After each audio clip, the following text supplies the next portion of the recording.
Hi, my name is Knight. Obviously, you've seen my channel before. You might notice I don't have my glasses on. I don't feel like putting them on. It's also late at night. Just finished watching the pay-per-view of Fastlane. Mostly good. I'll get to what was bad about it near the end. Um, start started out fantastic. I mean, a pre-show, awesome. I can't tell you enough, and I can't describe enough how great it was. 2 out of 3 falls match for the United States title, Kalisto versus Alberto Del Rio, and it was a classic. This match was match of the night, and it was on the pre-show. I kid you not. It was a pre-show match. Now, if you ever watched a pre-show on the WWE Network, usually it's a match that no one gives a fuck about. No one gives a ever-living fuck about it. Why? Because there's no match implication. There's really nothing there. Now, sometimes they'll throw a title match. It's usually a tag team match, but sometimes they'll throw a title match into the mix. But no one gives a fuck about it because they know who's going to win. And they know it's not a match that's worth anybody's time. And it's usually, for a lot of years, it was the Intercontinental title. And it usually was Dolph Ziggler. Amazingly, this was one of the rare instances where the pre-show destroyed the main event. Again, I'll get to that in the end of the video. So, it started off really good. And on top of that, going after the pre-show, we have... by the way, Kalisto won 2 out of the 3 falls. The third fall, he won the first and third falls. The first fall went to DQ. The second fall went to Alberto Del Rio with an actual pin. And the third fall went to Kalisto with an actual pin. So, great match. Top of the line. I will not at all describe how that match went outside of who won and what order they won it in. You got to watch that. Because that match alone is worth the whole pay-per-view. Although it was a free thing, so it's a pre-show. What do you expect? Anyway, first match that was the main show, Fastlane, was tag team match, Divas tag team match, which is a first, by the way, in a long time. I don't think they've ever started out the show. It was Team Bad versus Sasha Banks and Becky Lynch. Match was great. It wasn't altogether fantastic. There was a few things that were done a little sloppy, but they made it up in most match. It was a decent match. It wasn't great. But as a starter, and the fact that Sasha Banks and Becky Lynch, who are rookies, technically in the WWE, are starting out the show and they're winning. They're going over with the crowd. Oh, top of the line. It was a great match in terms of that. And it really started out, it set the tone, it set the bar to the show. The pre-show and that set the bar to the entire show. And every single match after those kind of just went down. So, let's see, if I remember correctly, the next match was the Intercontinental title match. Kevin Owens, because he won it last Monday. I guess Dean Ambrose is not getting that title rematch, even though I'm pretty sure when you win a title, you usually have a rematch clause. I'll get to that in a moment, too. But anyway, Kevin Owens, Intercontinental Champion, versus Dolph Ziggler, who has beaten Kevin Owens in the last month 2 times in one-on-one matches. Relatively decent match. It wasn't great, again, but it was just kind of, the tempo just kind of fell down. Like, anything that happened after Kalisto Alberto Del Rio kind of just went, and it steadily went down. They weren't bad matches. The crowd is what did it. This crowd in Cleveland, Ohio, is got to be the most bored crowd ever. They were asleep. They just were. So it affected the matches in such a way. Anyway, it was a decent match. A lot of super kicks were delivered. Some of them looked pretty good. And there was this wicked Irish whip to the corner. Like, Ziggler was going to Irish whip Owens to the corner, only to get reversed by Owens, who went pretty much pulled him so damn hard, I think he was intending Ziggler to go through the turnbuckles. Not just hit him, I mean through them. Because he hit him so damn hard, it looked like it fucking hurt. I haven't seen one of those in a long time. So, at the end of the match, I think it was pop-up powerbomb destroyed Ziggler. 1, 2, 3, Owens wins. Again, decent match, but there wasn't enough oomph to it. So, this is when it starts slowly getting, like, forgettable. Believe the next match was... Yeah, AJ Styles versus Y2J. That was a decent match. It wasn't great, but it was decent. I could say that it could have used some more to it, but again, it was not completely bad. The show became really, really boring towards the end of the night, and it really wasn't any of their faults. It just started to get boring.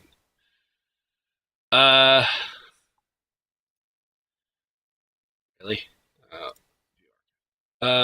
Trying to pull up the rest of the matches, because again, some of these got so forgettable because of how boring it started to get. Again, it's the crowd. Anyway,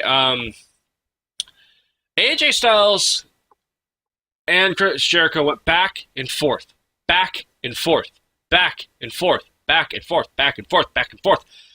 It was great. It made for a great match. It was probably the next best match of the night. If the crowd was more into it, it would have been much better. But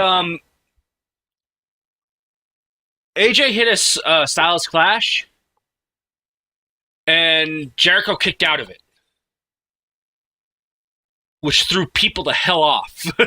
Like, people on Twitter, it threw the freaking crowd off. They're like, whoa, wait a minute, what? Even threw me off. It's like, how the hell did he kick out? But anyway, so that happened. And then I think Styles went through his, I don't know what it was called, calf crusher. That's it.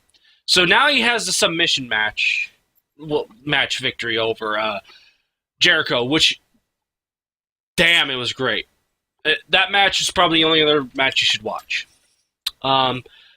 So yeah, that was pretty good. The other match, I think it was either before or after that, actually, because again, I kind of forgot my timeline here. That's why I'm kind of looking on the website to make sure I got it all corrected. Was the 6-man tag team match, Wyatt's, and that are including Braun Strowman, Luke Harper, and Eric Rowan, versus Ryback, Big Show, and Kane. There are a few things wrong with this match. One, they called Ryback, Big Show, and Kane Titans. The old guard. I can kind of believe it with Kane and Big Show. They've been in the business for quite a long time. Ryback feels out of the place. He just really does. I mean, feels really, really out of place in this. The other part was, it was slow. It was really, really slow. I was bored watching this match. And I mean literally bored. I was almost chanting boring. Not to say that they aren't great athletes, but Strowman didn't do a damn thing. Rowan, again, another character on the show that doesn't do enough. And he's been here in the business for about 3 years now. You know, there's not enough from the Wyatts that makes me think they're going to get over anytime soon. And they're over with the crowd. They're legitimately over with the crowd. Here's the problem. The ending. No one expected this way to end. Considering we're going to WrestleMania, the faces win. They beat the Wyatts. The Wyatts lost.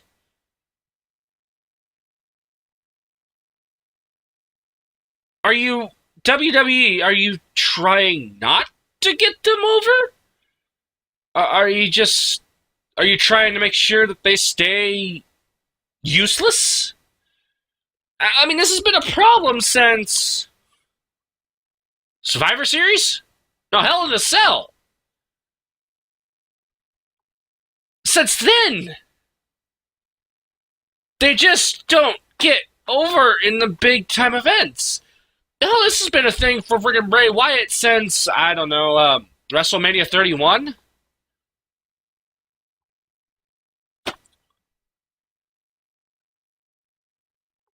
I have no faith in the Wyatt family ever winning anything good. There's just nothing. Every time I think they're going to win, they lose. They've been buried a long time ago. And it's not their fault. They've just been buried by storyline after storyline, and there's nothing there now. Sorry, but if you're a fan of the Wyatts, I would drop them. I'd drop that bandwagon soon. They're not getting over anytime soon now. They're just not. Ryback picked up the role. I think he picked up, did a shell shock 1-2-3 victory. Pretty much how that whole thing happened. Did it to Luke Harper of all people. I was thinking it was going to happen to freaking Eric Rowan because every time you watch a Wyatt's match, Eric Rowan's the one that gets pinned. Feels weird. So let's get to the more grueling, boring things about the show. Next match, Divas title match. Charlotte versus Brie Bella. This match sucked. Several levels of suck. Part of it's Brie. Part of it's Charlotte. There's no chemistry. Then the ending happened. The ending sucked. They say Brie had her leg and she could not hold her submission, even though I don't think it had anything to do with that leg, specifically considering it takes a lot of upper body strength to do so, and leaning back to make that submission. It was a half Boston Crab submission.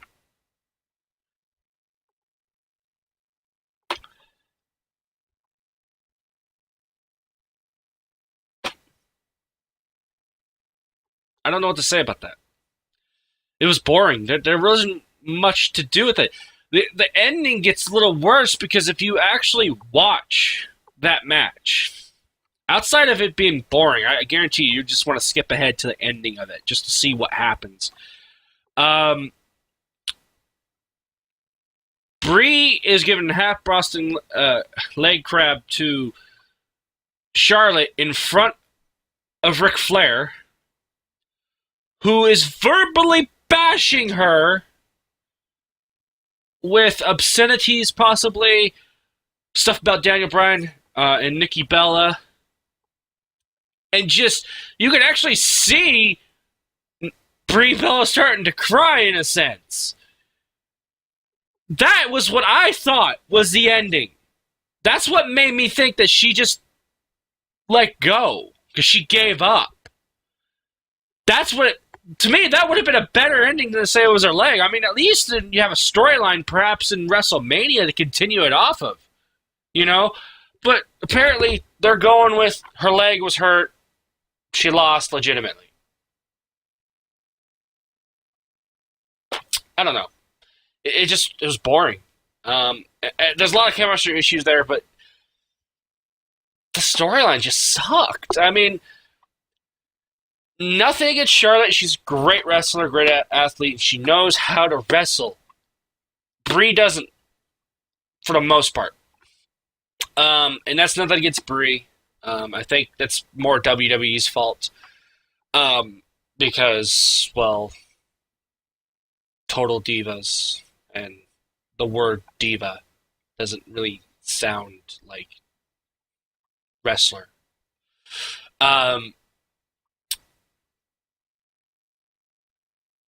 They made this whole storyline where it had to deal with Daniel Bryan's retirement and all that stuff. I don't care.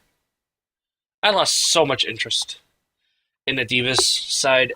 The only ones that are worth a damn to watch right now is Sasha Banks, Becky Lynch, and Charlotte, but it's three.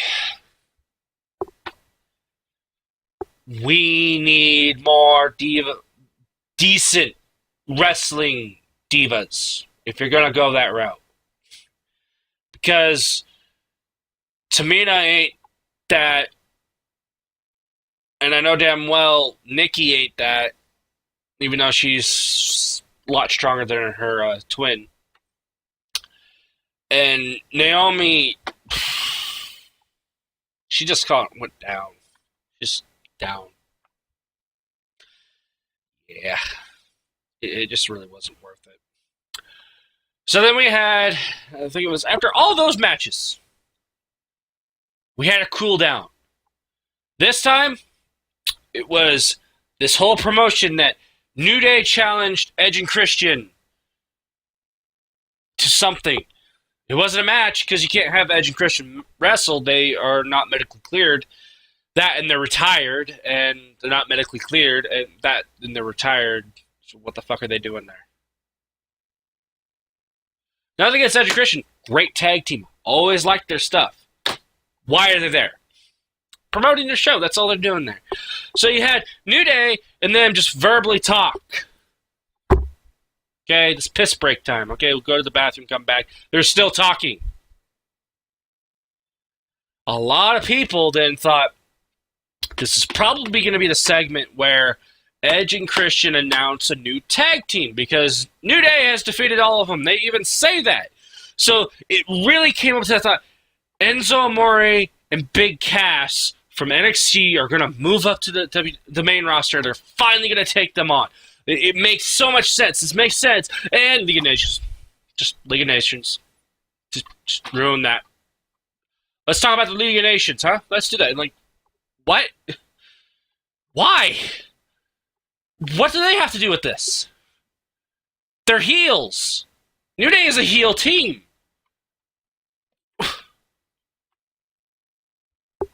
League of Nations. They need a feud with the New Day. What? Why? It almost sounded. It got so much weird on that it almost sounded like they were turning the League of Nations babyface. Which I was confused because for a moment, that's what I thought they were doing.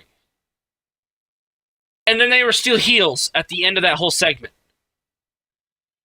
And it kind of flipped where the New Day were celebrating with Edge and Christian, and it almost turned them babyface? The whole segment didn't make any sense. It legitimately didn't make any sense. The best part of that whole segment was what Edge and Christian said, or did. I'm not saying that just because I do like that tag team from back in the Attitude Era. I'm saying that because legitimately, they're the only ones that made any sense in that whole segment. It was redundantly stupid. It didn't need to exist. It started turning into an episode of Raw from this point. And I'll say that because the very next match was impromptu and made no absolute sense. It wasn't booked. It wasn't advertised. It was just there. Impromptu match with the Social Outcasts, specifically Curtis Axel, and R-Truth coming out to take on Curtis Axel in a match. You know what happens if you've ever watched any of the things that have been happening on Raw dealing with R-Truth and Goldust, Golden Truth. They became a thing again. And they're just doing this. They're just there. Curtis Axel beats R-Truth because Goldust throws in one of the other, I think it was Adam Rose or Bo Dallas or whoever the hell, part of the Social Outcasts, where pretty much R-Truth jumps over, loses his balance, and roll up pin, 1, 2, 3, Curtis Axel wins. And there's a little bit more of a falling out between R-Truth and Goldust. Why was this on the card? It was filler. I want to point this out. They put a segment, promo segment, that has nothing to do with a pay-per-view. This thing is a Raw thing. They did that prior to this match, and then they put it an impromptu match that made no fucking sense on this card. They put them in the spot where we should have had the 2 out of 3 Falls United States Championship match, which was on the pre-show. The 2 things that they put here should have been the pre-show, because that's what the pre-show should be. That's what it's always been.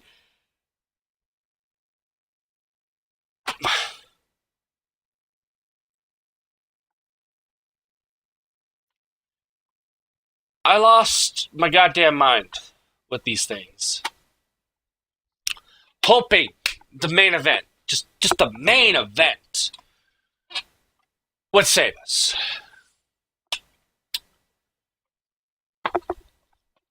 And for a moment it did. Everything that we've ever asked for in a match, with a triple threat match between Dean Ambrose, Roman Reigns, and Brock Lesnar happened. This should have been a fatal 4-way the way it was going. And the only person that was missing was Seth Rollins. Legitimately.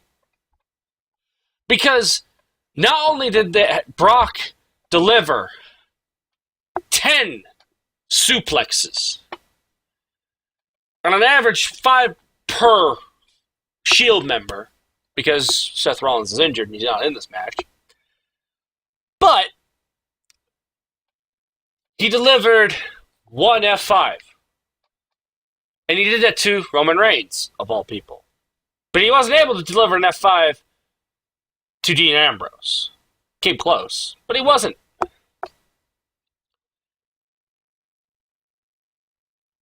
Lesnar got speared twice. And he was sent through not 1, but 2 announce tables. The Spanish and the normal announce table. Because there was 3. And the third one was a German announce table, which was kind of random. But after he was sent through with the Shield's version of a powerbomb, which is the triple powerbomb without Seth Rollins, this is why I said Seth Rollins was the one that was missing out of this. He was then proceeded to be buried underneath all the rubble of those 2 announce tables, thinking that it was suddenly now a one-on-one match between Dean and Reigns. It became a decent match. Reigns hit the Superman punch. Dean hit his dirty deeds and came up almost winning it. Then Brock just decided to come in from a force of nature of some sort because he got unburied, ran in, and as Reigns had his back turned and had Ambrose on his shoulders for a Samoan drop, number 10 suplex comes round for Suplex City and suplexes both of them. It was the most amazing thing I've ever seen. Unfortunately, the prediction was that the Wyatts would possibly invade, taking care of Brock, because the storyline would make sense for that. Unfortunately, that's not what happened. But it still was very predictable who was going to win this, even though people were begging the WWE to not do it. And I mean, quite literally, begging, for the love of Christ, don't let Reigns win. Guess who they let win? Reigns, who delivered a spear to Dean Ambrose. That arena booed the ever-living fuck out of that match. There's a few reasons why they booed the ever-living fuck out of that match. One, it's Roman Reigns. The WWE is too fucking stubborn to realize that he's not over with the crowd, at least the pay-per-view crowds, if any. He's not marketable. He should not be going over in terms of what the crowd is saying. You're going to have another Bautista on your hands if you keep doing this. Do you not understand, WWE? This is something you should have learned since last year, when Reigns won the freaking Royal Rumble. He was booed out of the building then. He was booed at last year's Fastlane. And he literally didn't win the title at WrestleMania 31. They don't want him as the champion. He's already gotten the championship for over a month. He's had it. I think he had it for a month. So when he lost it at Rumble this year, which was last month, and they decided to make a triple threat happen, I was like the first person who said, doesn't Reigns have a rematch clause? Couldn't he just legitimately say, you won my title in the Royal Rumble match. Fair enough. I have a rematch clause. I challenge you at WrestleMania. No, we're just going to forget that. Never happened.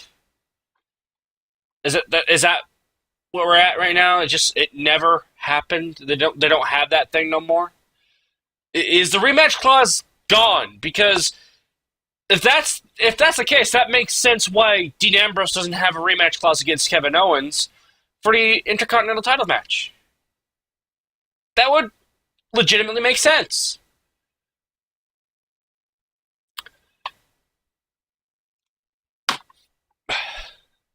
And then that just puts this reminder, is like, so what was the point of dropping the fucking title with Dean Ambrose? He had the Intercontinental title. If you weren't going to have him win, why did he drop the fucking title in the first place? And then proceed not to go after it again?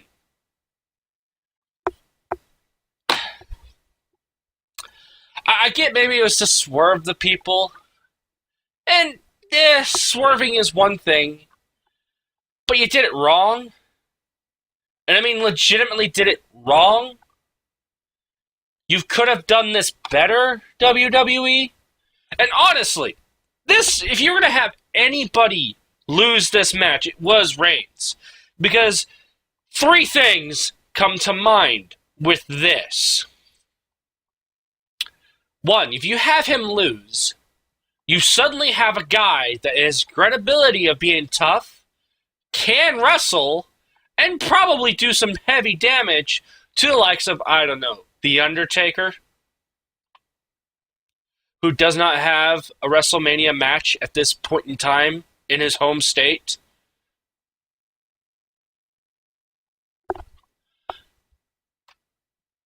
No, you're so banking on the idea that Cena's going to come back in time from his shoulder injury that he was told he was out for 6 months on.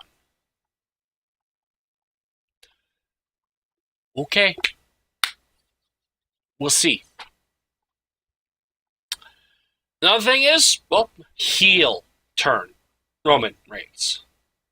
People kind of want that.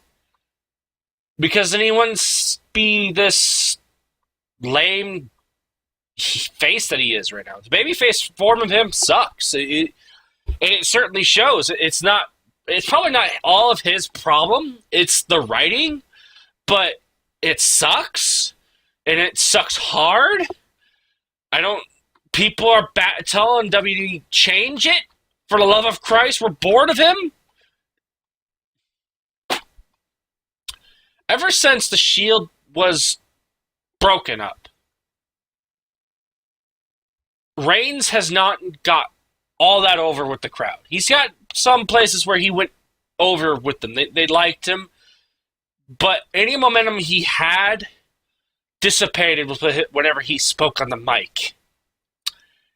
The person that was the most over besides Brock Lesnar, and Lesnar is a Legends contract kind of guy right now, where he's part-time. The most over character that's there every single day at the moment, because previously it was Daniel Bryan, who is now retired, is Dean fucking Ambrose. Who is the one you're going to make the most money off of? Dean Ambrose. Who's going to sell the most merchandise? Dean Ambrose. Who should make title? Dean Ambrose. Ask any fan that's been watching WWE in the last year. Dean Ambrose. Dean Ambrose. Dean Ambrose. Dean Ambrose. Dean Ambrose. Ambrose is fucking over with the crowd. You want the babyface in the main event against the heel, who is champion. And you want to sell the match. Who's not selling at the current moment? Roman Reigns. Who is selling at the current moment? Dean Ambrose. Who are we going to have take on Triple H for the title? Roman Reigns. Yeah, not even an afterthought. Roman Reigns. Yep. That's their mindset. They don't think about it. They say this best for business, and I haven't seen this best for business. Now, that all being said,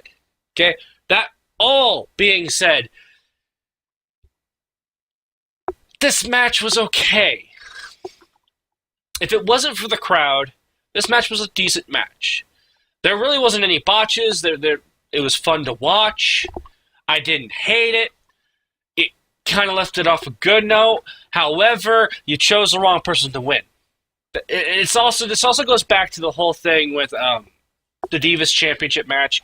Honestly, because only Brie Bella is about ready to retire. She plans to, in I think the summer, when her contract is up or whatever. I'd give her a title run. It could only be a month long. That'd be fair. But give her a title run. Just throw it to her. Just give her the opportunity to at least run with it once. If you were going to do it, this night was the night. I mean, you had the storylines just coinciding with each other. It made the most sense to give it to her. Not many people wanted it. They chose the right person to win, but at the same time, you have some sympathy for it. So, that aside, that's not a big deal. This, however, Roman Reigns beating Brock and Dean with no outside interference, by the way, which... Why did you not have, Brock get taken by Wyatt and start a storyline right there, which most people were thinking was going to happen? No, we're just gonna have Roman Reigns win clean. That's it. I don't hate Roman Reigns. I just don't.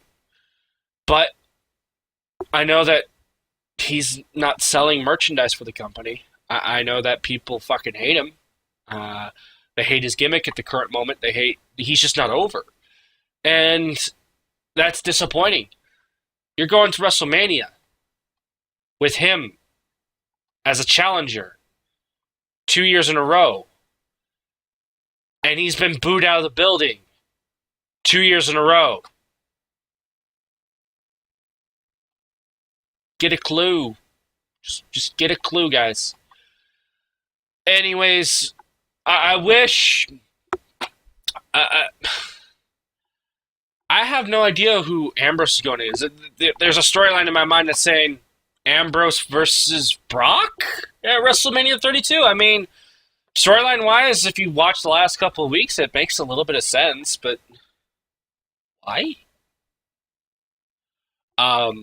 Then there's nothing for the Wyatts to do, so what are we going to do with them? And then there's whatever storylines they had possible that came out of Royal Rumble just got thrown out the window by Fastlane. There was a couple of them that may happen, one of them being a possibility of AJ Styles going after Intercontinental Championship against Kevin Owens. Not a bad choice. There's obviously that Sasha Banks versus Charlotte for the WWE Divas title. Not a bad choice. But the storylines that really matter to most people, which is right now going to be Triple H versus Roman Reigns. No one cares. And I mean absolutely no one fucking cares. The crowd showed that tonight. If they hadn't shown it at frickin' WrestleMania 31, if they hadn't shown it at Royal Rumble last year and this year when Roman Reigns lost it, why aren't you listening? No one cares for Roman Reigns at the moment. There are a few friends of mine that like him, they want to cheer for him, but no one cares about him. The crowds just literally boo him out of the building for a reason. So, I guarantee you, Triple H is going to get more cheers at WrestleMania 32. Weird to say that. He's the heel of the company.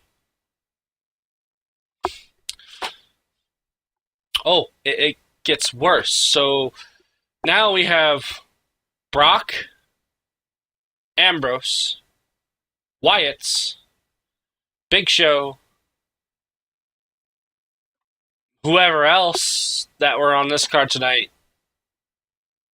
What are they doing for WrestleMania? You just killed half your fucking card possibilities from Royal Rumble. I don't know.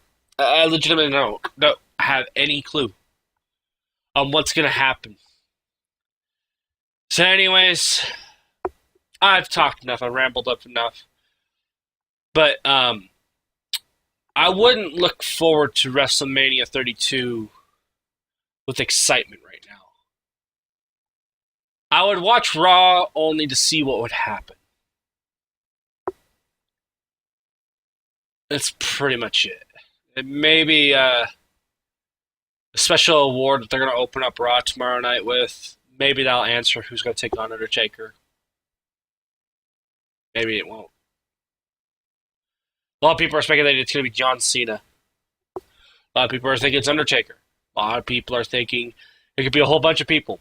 There's a current rumor going around because this happened on the WWE.com website. I don't think it's ever going to happen this soon, but there's a current rumor that involves a certain man by the name of Phil Brooks, a.k.a. CM Punk, that maybe have him involved? I don't think so. I don't feel like it's going to happen. It'd be awesome. WWE could really use his services right now. but I think UFC's kind of said nah, and the only reason this rumor came about was two reasons. One, Cena posted Punk's Twitter avatar on Instagram. That might have been just coincidental. Maybe they watched the movie. It's a movie from the movie Slapshots with Paul Newman, his coach thing. It's a hockey movie. I've seen it. It's pretty good. That might be coincidental. But then there's the coincidence that also happened with the WWE.com putting CM Punk's profile on the alumni page, which is weird considering the falling out between the WWE and Phil Brooks. And they don't even mention him for 2 years. The crowd is the only one that keeps him alive. So, yeah, there's that. Be really hilarious if he showed up tomorrow. I would then be very happy, but I highly doubt it. I would not keep my hopes up. I don't want to keep my hopes up. I'm hoping that you guys don't if you watch Raw. But yeah, just watch Raw tomorrow, see what happens, because really they gotta start some storylines coming up for WrestleMania, and right now there are none that are worth a damn. So anyway, I hope you enjoyed. That's pretty much it.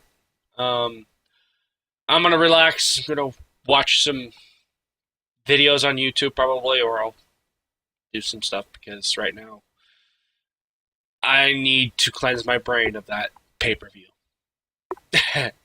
Anyways, see y'all later.